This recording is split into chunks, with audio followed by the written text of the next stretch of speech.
Okay, I want you to buckle down when I talk about adding integers and subtracting integers, because this is going to be a little different than what you learned in lower school. It's going to be the same, but it's still going to be a little different. Now, when we add, it means we move to the right on the number line.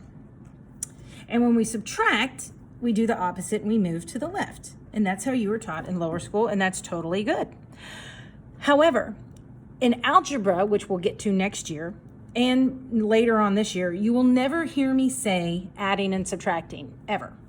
All we are doing is we are combining integers. And we know that integers can be negative, and we know that integers can be positive. So this is a mind shift.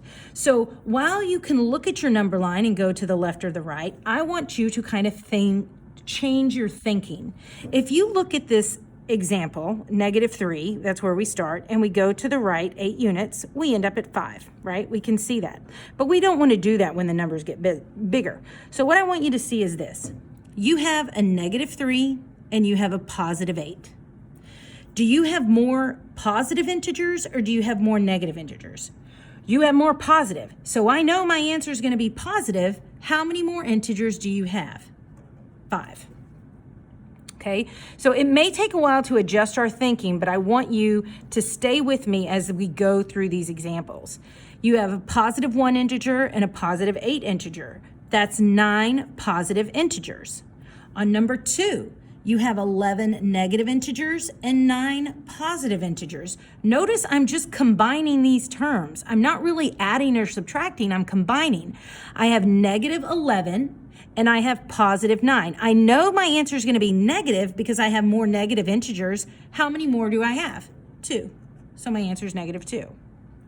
You have 2 negative integers and 2 negative integers and 6 positive integers. We know my answer is going to be positive, could be because I have more positives. How many more do I have? 4. Number 4, I have -7 integers and +7 integers. If I combine them together, I get 0. And when we go over properties, that's the additive inverse. Number 5, I have -21 integers and +3. I know right away my answer is going to be negative because I have more negative integers. How many more do I have? I have 18 more negative integers. Number 6, I have -9 integers and +13. Do I have more positives or negatives? I have more positives. How many more? 4 more positives. I'm hoping this is making sense. Let's look at it as we move around to subtracting. Here, notice I don't say subtract, right? I have a -1 integer and a -3 integers. So I have 4 negative integers. My answer is still going to be 4 negative integers.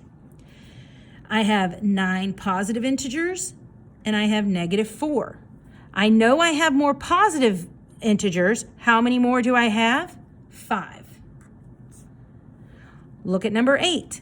I have 2 negative integers and 5 negative integers. So when the signs are the same, whether they're positive or negative, you add them together. Because I have 2 negative integers and 5 negative integers, I still have 7 negative integers. Number 9. I have 4 positive and 6 negative. I know my answer is going to be negative because I have more negatives. How many more do you have? 2. So when your signs are different, whether it's negative or positive, when you have positives and negatives, you take the greater sign and subtract the integers. Okay, so when the signs are the same, -3 and -3, that's going to give me -6 integers. So when signs are the same, I'm going to add and keep the same sign. So look at number 11. You have 28 negative integers and -8 integers. You have 36 negative integers. You have -5 integers and -11 integers. You have -16 integers. So When we look and we see, watch out for those double signs. So in algebra, what I tell you to do is I tell you to rewrite the equation, because the more parentheses we have, the more operations that you see going on here, the more it takes your brain to focus.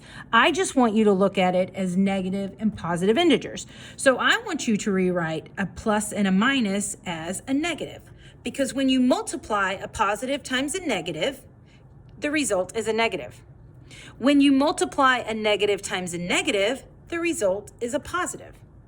So when we look down here with these double signs, I want you to rewrite this. So you have 2, a positive times a negative is a negative 6. Now when we look at it, I have 2 positive integers, 6 negative integers. I have more negative integers. How many more? 4. Look at number 15. Negative 20. I have a positive times a negative, which is a negative, and it becomes a negative 5. And I have 20 negative integers, 5 negative integers, and that's 25 negative integers. When I rewrite number 17, I have negative 15.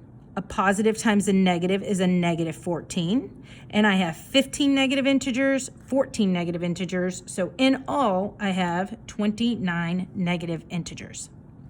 On number 19, I have 9, and now I have a negative times a negative is a positive 2, and 9 plus 2 is 11. Down here I have 0, and I have negative times a negative is positive 10, and when I combine them, I get 10. Look at number 23. I have a negative 2, and a negative times a negative is a positive 23. I have 2 negative integers, 23 positive integers, so I know I have more positive integers. How many more do I have? 21. So that's a quick lesson in adding and subtract integers, and that's a shift change. So this could be a different way of thinking. So if you're struggling, please, please, please come see me.